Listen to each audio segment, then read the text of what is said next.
آج بہت سے احباب ایسے ہیں جن کے دماغ میں خیال ہے ہم نیک اعمال کرنا چاہتے لیکن نیک اعمال کا شوق دلوں میں پیدا نہیں ہوتا، گناہوں سے بچنا چاہتے لیکن گناہوں سے بچ نہیں سکتے۔ ایک بات میں آپ کو بتلاؤں، ایک مرتبہ ہمارے آقا تاجدار مدینہ محمد الرسول اللہ صلی اللہ علیہ وسلم تشریف فرمائے۔ ایک جوان آدمی اللہ کے نبی حضرت محمد الرسول اللہ صلی اللہ علیہ وسلم کی خدمت میں آئے اور فرمایا، اللہ کے نبی محمد کہو صلی اللہ علیہ وسلم، میں نے آپ کے دین کو پڑھ لیا ہے، آپ کے دین کا مطالعہ کر لیا ہے، آپ کے دین کو جانچ لیا ہے، آپ کے دین کو پرکھ لیا ہے، بالکل سچا، اس لیے کہ آپ اچھے اخلاق کی دعوت دیتے ہیں، آپ اپنی آنکھوں کی حفاظت کی دعوت دیتے ہیں، کانوں سے صحیح سننے کی دعوت دیتے ہیں، زبان کو کنٹرول میں رکھنے کی دعوت دیتے ہیں، عفت اور پاک دامنی کی دعوت دیتے ہیں۔ لیکن وہ جوان کیا کہہ رہا ہے، اللہ کے نبی میں نے آپ کے دین کا مطالعہ کر لیا، بالکل سچا ہے، لیکن میں اس کو قبول نہیں کر سکتا۔ حضرت نبی کریم صلی اللہ علیہ وسلم کے دل میں یہ خواہش تھی، میری امت کا ہر آدمی جنت میں جانے والا بنے، میری امت کا ہر آدمی کامیاب بنے، میری امت کا ہر آدمی کلمہ پڑھ کر جنت والا بن جائے۔ اب حضرت نبی کریم صلی اللہ علیہ وسلم نے پوچھا، اللہ کے بندے جب تم میرے دین کو سچا مانتے ہو، میرے دین کی تحقیق کر کر آئے ہو، میرے مذہب کی تحقیق کر کر آئے ہو، تو آخر کیا بات ہے، کیوں اس کو قبول کرنا نہیں چاہتے؟ اور ہمارے نبی کی تو فکر تھی کہ ہر آدمی ایمان والا ہو کر دنیا سے جائے۔ اب وہ جوان کیا کہتا ہے، اللہ کے نبی اصل مسئلہ یہ ہے، آپ کا دین تو بہت سچا ہے، آپ کا دین بالکل حق ہے، لیکن میں آپ کے دین کو اس لیے قبول نہیں کر سکتا کہ مجھ میں 4 برائیاں ایسی ہیں کہ ان 4 برائیوں کے ساتھ میں آپ کے مذہب کو قبول نہیں کر سکتا، اور اگر آپ کے مذہب کو قبول کرتا ہوں تو مجھے یہ 4 برائیاں چھوڑ دینی پڑتی ہیں، اور یہ 4 برائیاں، یہ 4 گناہ مجھ میں چھوڑنے کی طاقت نہیں ہے۔ اور آگے حدیث پاک میں لکھا کہ وہ جوان کہہ رہا ہے، اللہ کے نبی ہاں اگر آپ کے مذہب پر میں آپ کے مذہب کو قبول کر لوں، آپ کے ہاتھ پر ایمان قبول کر لوں اور آپ کے مذہب کا ماننے والا یعنی مذہب اسلام کا ماننے والا بن جاؤں، تو مجھ میں 4 گناہ ہیں، 4 برائیاں ہیں، ان 4 برائیوں کو تو نہیں چھوڑ سکتا، لیکن آپ کے کہنے پر 4 میں سے کوئی ایک برائی کو چھوڑ دوں گا، یعنی 3 برائی کرتا رہوں گا اور 4 میں سے کوئی ایک چھوڑ دوں گا۔ لیکن ہمارے نبی کے اخلاق بڑے زبردست تھے، اللہ نے آپ کو حکمت نصیب فرمائی تھی۔ ہم ہوتے تو کہہ دیتے کہ بھئی گناہ بھی کرنا ہے اور مذہب اسلام کو بھی ایکسپٹ کرنا ہے، لیکن حضرت نبی کریم صلی اللہ علیہ وسلم سے اللہ نے فرمایا، ادعو الی سبیل ربک بالحکمہ والموعظۃ الحسنہ۔ اللہ فرماتے میرے محبوب اللہ کے بندوں کو اللہ کی طرف بلائیے، کیسے بلائیے؟ بالحکمہ، یہ قرآن کریم ہمیں دعوت کا انداز سکھاتا ہے، بالحکمہ، حکمت سے بات کرو۔ حکمت ایسے درست کلام کو کہتے ہیں۔ معرف القرآن میں حضرت مفتی محمد شفیع صاحب نور اللہ مرقدہ نے لکھا ہے کہ حکمت ایسا درست کلام ہے، ایسا صحیح کلام ہے جو انسان کے دل میں اتر جائے۔ میرے پیارو، کبھی کبھی ہماری دعوت کا انداز یہ ہوتا ہے کہ ہم سامنے والے کی اصلاح کرنے کے بجائے اس کے دل کے ٹکڑے ٹکڑے کر دیتے ہیں، لیکن ہمارے نبی کا انداز بڑا خوبصورت تھا۔ اب ہمارے نبی نے اس جوان کی باتوں کو سنا تو فرمایا، اچھا میرے کہنے پر 1 گناہ چھوڑ دو گے، 3 گناہ نہیں چھوڑ سکتے؟ وہ جوان کہتا ہے، ہاں اللہ کے نبی میں آپ کے مذہب کو قبول کرتا ہوں تو یہ 4 گناہوں کی آپ کے مذہب میں کوئی اجازت نہیں ہے، لیکن آپ کے کہنے پر اگر میں آپ کا مذہب قبول کر لیتا ہوں،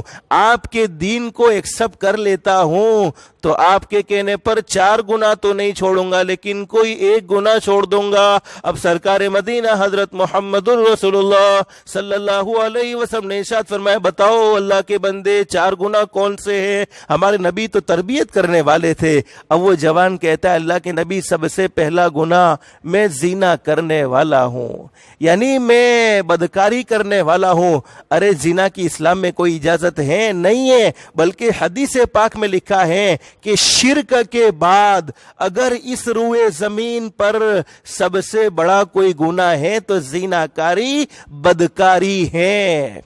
زنا کی تو اسلام میں کوئی اجازت نہیں، لیکن وہ جوان کہتا ہے اللہ کے نبی سب سے پہلا گناہ میں زنا کرنے والا ہوں، دوسرا گناہ اس نے بتلایا میں چوری کرنے والا ہوں۔ اسلام میں چوری کی بھی کوئی اجازت نہیں۔ قرآن کریم کے 6 پارے میں اللہ فرماتے ہیں وَالسَّارِقُ وَالسَّارِقَةُ فَاقْطَعُوا أَيْدِيَهُمَا، اللہ فرماتے چوری کرنے والا مرد ہو یا چوری کرنے والی عورت ہو، اس کے ہاتھ کو کاٹ دیا جائے گا۔ یہ شریعت میں سزا ہے چوری کی کہ ہاتھ کو کاٹ دیا جائے گا۔ اس نے دوسرا گناہ بتلایا میں چوری کرنے کا عادی ہوں، اور تیسرا گناہ اس نے کہا میں شراب پینے کا عادی ہوں۔ اب شراب کی اسلام میں کوئی اجازت ہے؟ شراب کی کوئی، جس کو ہم گجراتی زبان میں دارو کہتے ہیں، شراب کی کوئی اجازت نہیں۔ اور چوتھا گناہ اس نے بتلایا اللہ کے نبی میں جھوٹ بولنے کا عادی ہوں۔ یہ 4 گناہ حضرت نبی کریم صلی اللہ علیہ وسلم کو اس جوان نے بتلائے۔ اللہ کے نبی حضرت محمد رسول اللہ صلی اللہ علیہ وسلم نے اس جوان سے پوچھا کہ میرے کہنے پر ایک گناہ چھوڑ دو گے؟ تو وہ جوان کہنے لگا اللہ کے نبی اسی لیے تو آپ کی خدمت میں آیا ہوں، آپ کے دین کا مطالعہ کر کے آیا ہوں، بالکل سچا ہے، آپ کے دین میں بہت اچھی دعوت دے رکھی ہے، لیکن آپ کے کہنے پر میں 4 گناہ نہیں چھوڑ سکتا، لیکن چاروں میں سے کوئی ایک گناہ کو چھوڑ دوں گا۔ اب سرکار مدینہ حضرت محمد رسول اللہ صلی اللہ علیہ وسلم نے اس جوان سے فرمایا اللہ کے بندے اگر میرے مذہب کو قبول کرنا چاہتے ہو، میرے دین کو قبول کرنا چاہتے ہو تو جھوٹ چھوڑ دینا۔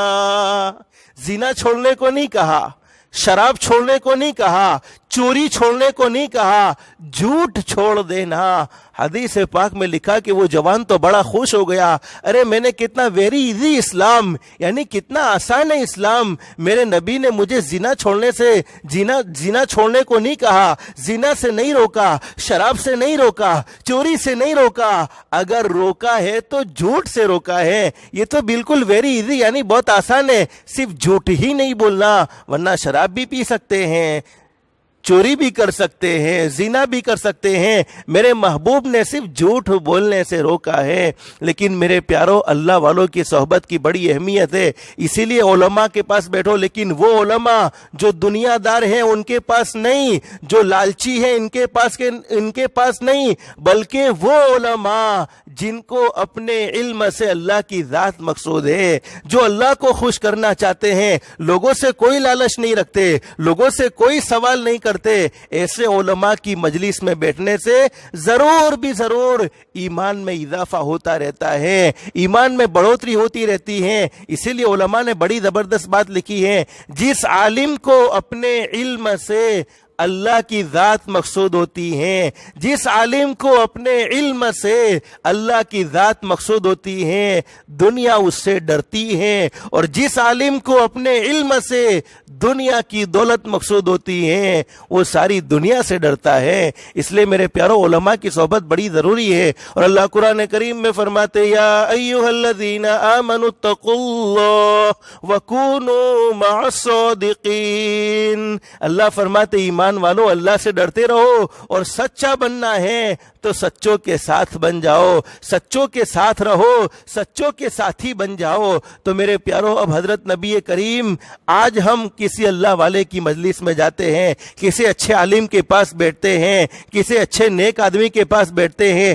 تو ہماری دل کی کیفیت میں کچھ چینجنگ آتی ہے، کچھ بدلاؤ ضرور آتا ہے، ہمیں اپنی زندگی کا احساس ضرور ہوتا ہے۔ یہ تو حضرت نبی کریم صلی اللہ علیہ وسلم کی صحبت پا کر آیا ہوا جوان جب اپنے گھر پر آیا، اب رات کو خیال آیا زنا کرنے کا، چونکہ سارے گناہ تو رات کو کرتا تھا، سب سے پہلا خیال آیا زنا کرنے کا۔ اور شیطان انسان کا دشمن ہے، ان الشیطان للانسان عدو مبین،